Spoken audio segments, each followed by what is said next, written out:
Supertaten Swigod Hynod gan Sue Hendra a Paul Linnet gyda Diolch i Dref Wen am y ganiatâd. Roedd hi'n nos yn yr archfarchnad ac roedd y llysiau'n mwynhau ei byth wythnosol.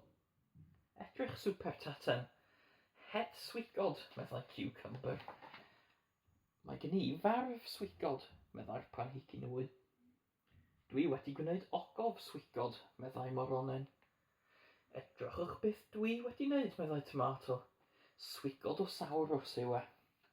Waw, meddai cucumber. Mae angen rhagor o swigod. Dewch ar cymysgedd swigod i fi. Wrth gwrs, crechwenodd y bysen gas gan newid y swigod hapus am swigod hynod. Roedd llawer o swigod yn barod, ond cyn hir dyblodd y swigod. Fe gaf I lonydd gan y llysiau twp am dipyn chwarddodd y bysen. Beth sydd fan hyn? Dwi wedi dal ei hwyaden nhw. Roedd y llysiau'n sownd yn y swigod, ac wedi drysu'n llwyr.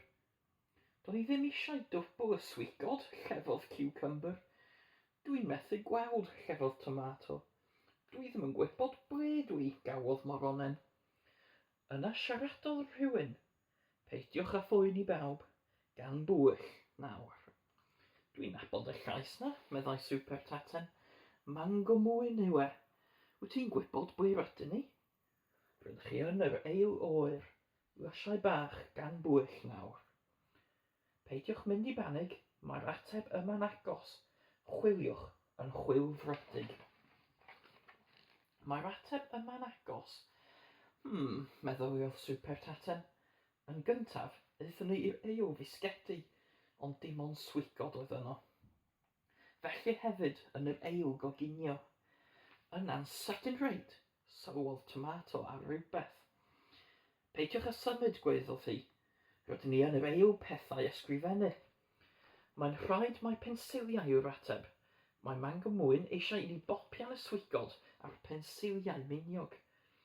Felly aeth tomato ati, pop, pop, pop. Fe fydd hyn yn cymryd oesoedd Supertaten.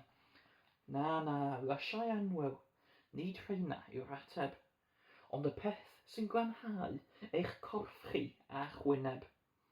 Dwi'n gwybod beth yw'r ateb, gweiddodd cucumber. Cwt yw e, fe allwn ni sychu'r swigod I ffwrdd. Ac aeth cucumber ati, ond yn ofer. Dim ond ei symud nhw o gwmpas mae'r cwt, Supertaten. Nid cwt yw e nac e mango mwyn, meddai cucumber.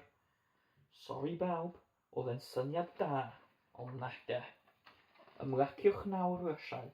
Mae'r ateb reit gerllaw mewn castell hudolus. Fe aeth y swigod draw. Ble defni o hyd I gastell hudolus, meddai Supertaten. Ai dyna beth yw hwnna, gyfynnodd moronen. Mae'n edrych yn debyg iawn, gweiddodd y llysiau. Ond wrth fynd yn nes, gwelwn nhw nad castell hudolus oedd e o gwbl. Dim ond pentwr o fariau sebon sydd na, meddai'r llysiau yn siomedig. Ond oedd Supertaten ddim yn siomedig. Wrth gwrs, sut gallwn ni anghofio? Ai dyma'r diwedd i'r swigod, gofynnodd un pinafal i'r llall. Wrth gwrs, binafalau. Mae'r sebon yn gwneud I swigod diflannu. Dydych chi ddim yn fy nghredu I? Rhowch garnig arni.